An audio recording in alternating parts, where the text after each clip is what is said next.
Welcome back to Gold Derby. I'm Christopher Rosen. I'm so pleased to be joined by 12-time Emmy Award nominee and two-time winner, Patrick Clair, main title designer for the Apple TV Plus series Extrapolations.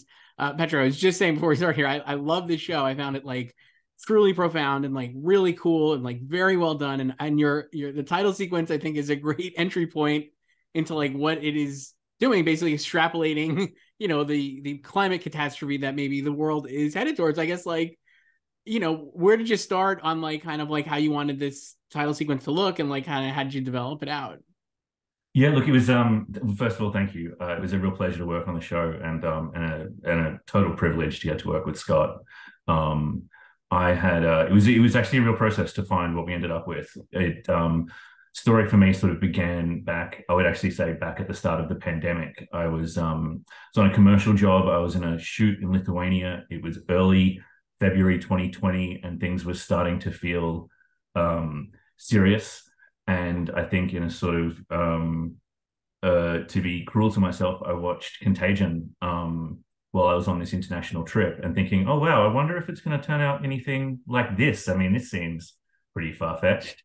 And then I would watch Contagion every sort of 6 months or so during the pandemic. And out of that, I'd always loved the film, but grew a very deep respect for Scott C. Burns' power of looking into the future and his commitment to using real data and real research as the basis for his storytelling.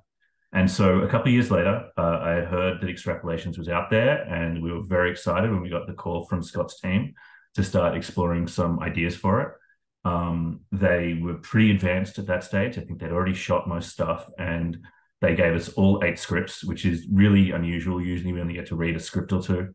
And I was able to read all of them, and I'm a huge nerd. I'm a huge nerd about anything to do with technology and what might happen in the future and how things are changing. And the script is just peppered with all sorts of fantastic, exciting details for a nerd like me. And so that was a lot of fun.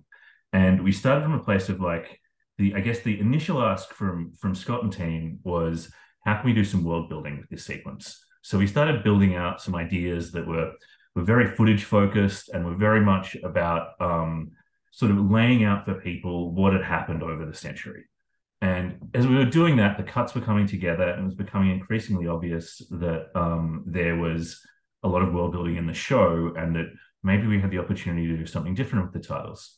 We sort of took a left turn at that point and started playing with some really I guess kind of slightly like really expressive stuff to do with statues and gods and trying to come up with metaphors, I guess, that would bring the show to life in such a wild way.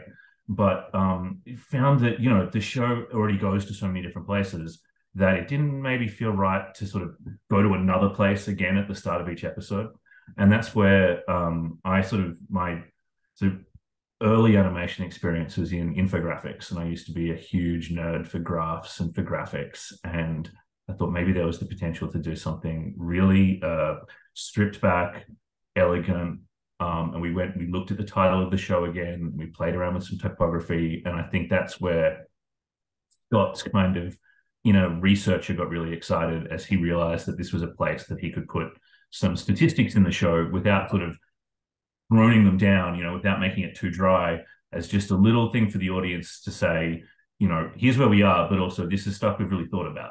And I think his point's always been that this is an extrapolation in the sense that it's not a prediction of the future. The future could go in many, many different directions. This is just one sort of guess as to where this could go. And so from there, we went through the process of starting to build each of these, and it was a lot of fun working with Scott's team, who they did the hard work of figuring out in relation to the universe of the show where these data points would be at every year and every episode and across it. And, I'd be lying if I said that I immersed myself in that. But my animator, Laura, got to know a lot about parts per million and all sorts of different statistics. And the result is something that, I think hopefully can be a good entryway into this very rich world that they've built. Yeah, I love that answer. I think that is great because I think one of the things I really love about the show is that world building, right? And it feels like and the way it's kind of dropping in, obviously, as the years go on, it just feels like there's so much around the edges that we're not seeing. And I think I think the titles then also with like all the data, like you're saying, are really I think they're really great. It's a great entry point in. I also love, and I mean, like, I'm not a designer at all, so like, I apologize if this sounds like very a Luddite maybe or whatever, but I'm like, I loved like this like the simplicity of the infographic, right? Like you're saying, I think was like really cool. But then I love the I don't even, I guess like it's like the pullback of like the data, you know what I mean? Like when you're kind of like the points are popping out towards the screen, basically, for lack of a better description. Yeah, yeah, I just thought that was absolutely. like really cool, and it's like the way that changes the depth of field for me. Again, not a designer, no, these are the No, right no, terms, like but I just you're right to.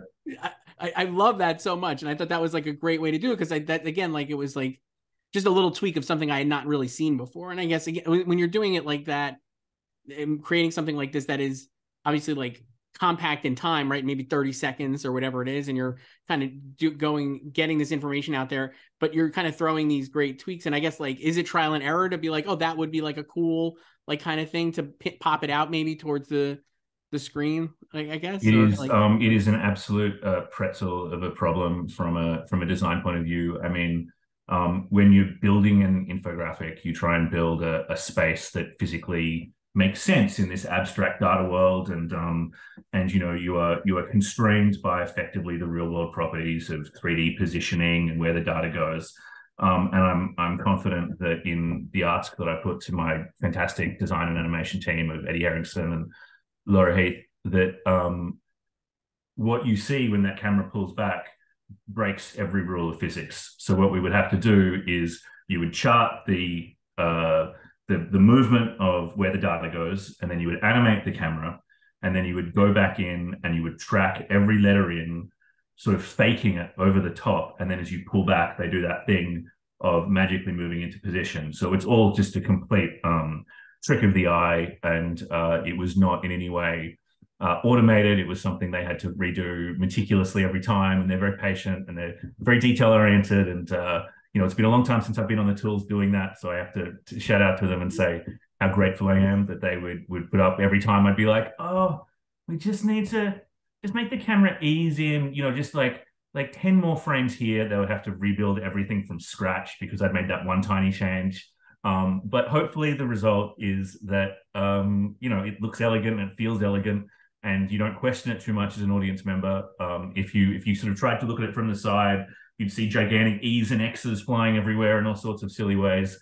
But hopefully the end result is that you just accept it and you're like, oh, cool, that little X was on that line dot, and now it's here, and that's satisfying. No, We try and distract you going through the O, that nice big O. There's a lot of magician swaps going on as that O comes in.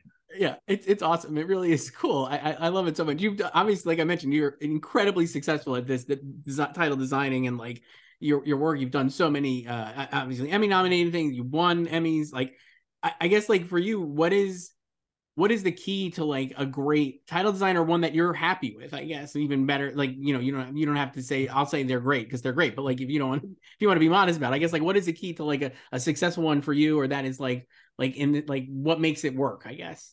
What we always sort of think about is its value to the story, I guess.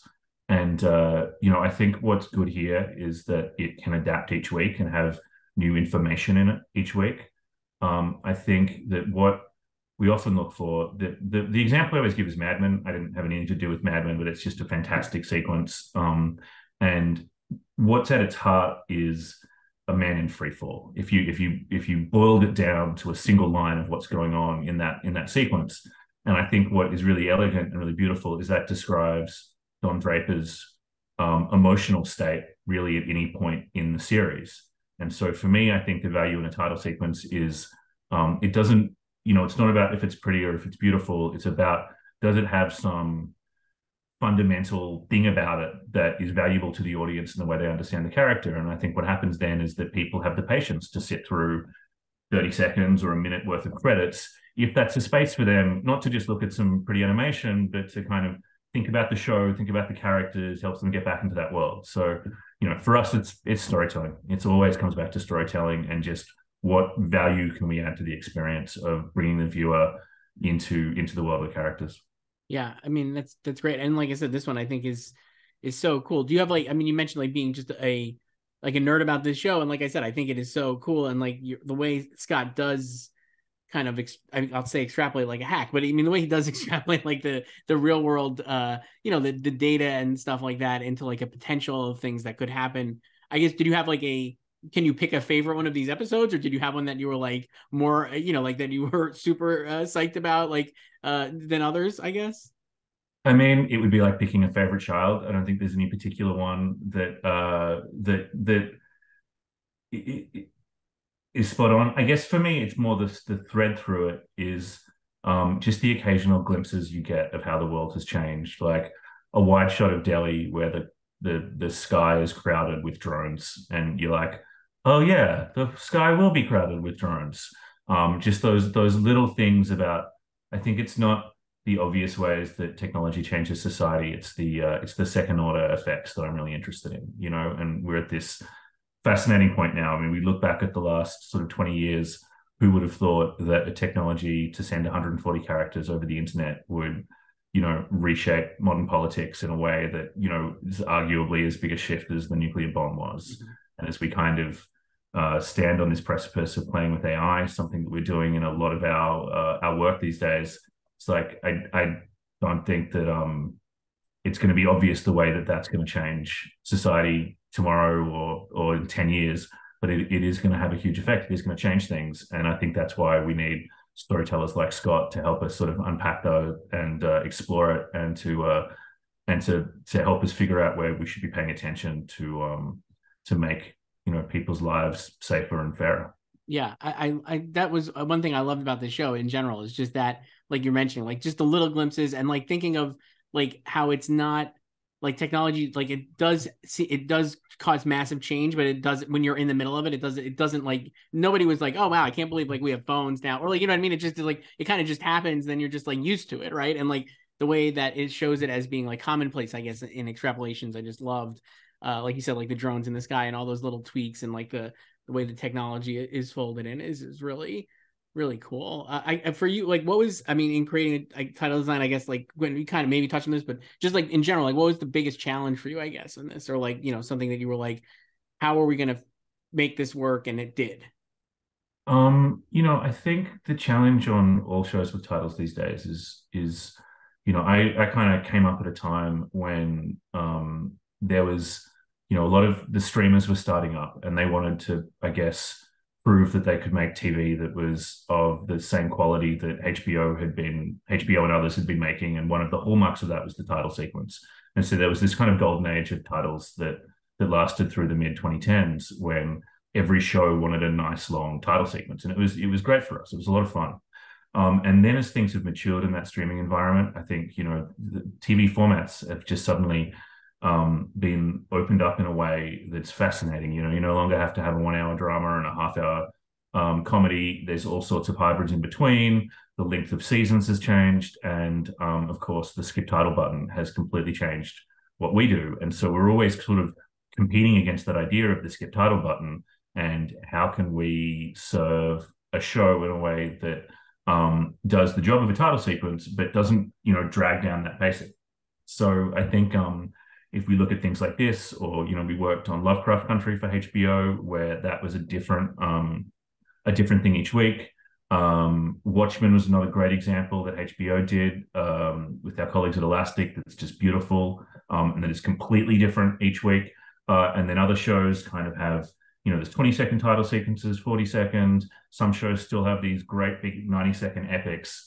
For us, it's that, like, what's the format of this going to be? And this was a really interesting one because it wasn't obvious at the start, and we got to sort of evolve with the cuts and kind of evolve back and forth with Scott and the team. And I think it was like it was when we got to do a rough version of episode 102, which is the first title sequence where we've got 2 bits of data. And once we'd figured out, okay, so we need to keep tracking the temperature, but then we can bring in the second one that's about the story. And that's when the storytelling was sort of solved. And that was like the kind of aha moment of like, okay, now we've found our track, and now it's a matter of, getting in there and finessing the way those X's slide and the way the light flare works to make it pretty. But we've got the structure, and this was, I think that's going to be an ongoing experience for people that do my job, is that we've got to keep sort of figuring out what format to plug into each show as it comes along. Yeah, I will say, like, I'm not a skip title guy because I do love the titles, not just because we're talking, because like it helps you get into the show, right? Like you're saying, like, and especially like having watched like the glory days TV, like you were mentioning Mad Men or like Sopranos, these are things that you're like, I'm never going to turn this off. But this, I love that once you realize in the second episode that it's different, right? Or that you're adding new data, it's like, oh, I can't, now I'm excited to see what the third, I want to see how they're going to evolve this throughout the season. And as a viewer, I was like, oh, this is cool. Like, I wonder what it'll be and how it, like you said, like ties into the narrative of the episode and all these different things. I thought that was like really, it is very cool. And it is a great, great trick. I think it's good. It really is. Yeah, I mean, I think it's good. You have like a little reward for those close viewers that want to lean in and get a little something out of it each week. And I think more and more that's going to be part of the way that we create titles. Yeah. It's great. As these formats evolve. Yeah, no, this is great. Patrick Clair, like I said, 12-time Emmy Award nominee, 2-time winner, main title designer for Apple TV Plus series Extrapolations, which is a great show, and you should watch it and definitely watch Patrick titles because they're awesome. Thank you so much, Patrick. Appreciate it. Oh, thanks, Christopher. Thanks so much for having me.